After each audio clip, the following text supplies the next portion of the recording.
Have you ever wondered about the life of Queen Mary I before she earned the infamous title of Bloody Mary? Let's rewind to the year 1516, when a child named Mary was born into the royal Tudor family.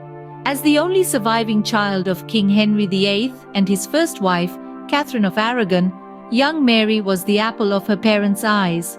From a tender age, she was engrossed in the world of royal politics, witnessing firsthand her father's tumultuous divorce from her mother and the subsequent establishment of the Church of England.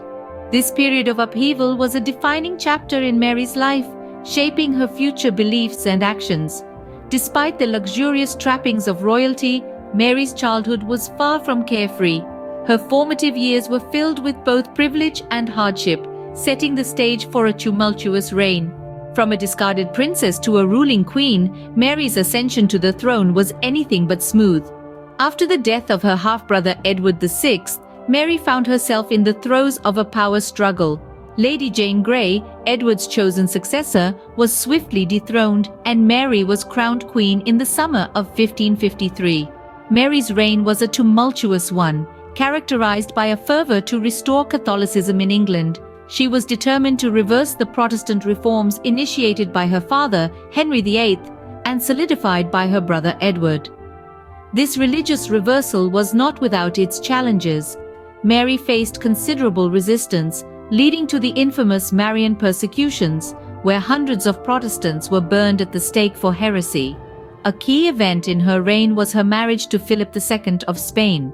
This was a strategic alliance aimed at strengthening Catholic influence in Europe and producing a Catholic heir for England. However, this marriage was not well received by her subjects. They feared the increasing Spanish influence in England and the prospect of an international Catholic alliance. Despite these challenges, Mary was resolute. She navigated the treacherous waters of 16th century politics with a firm hand, often placing her religious convictions above political expediency.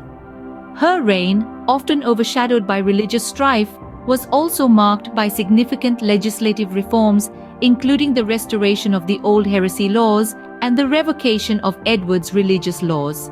Yet Mary's reign was not solely about religious reform. She was a queen who understood the power of imagery.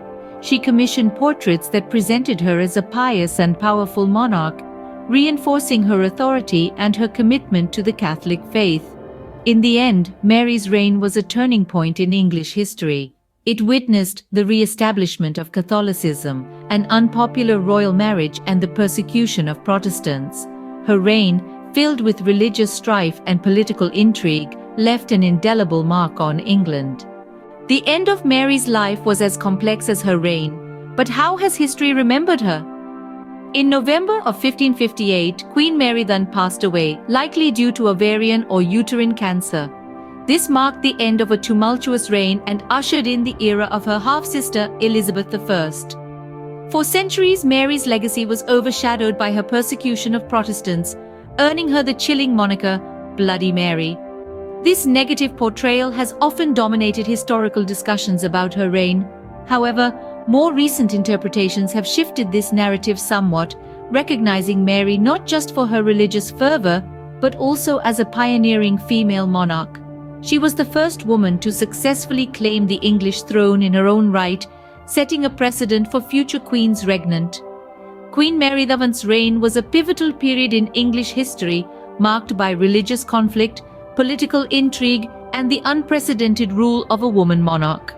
Despite her notorious reputation, her story offers a fascinating insight into the challenges and complexities of ruling in the 16th century.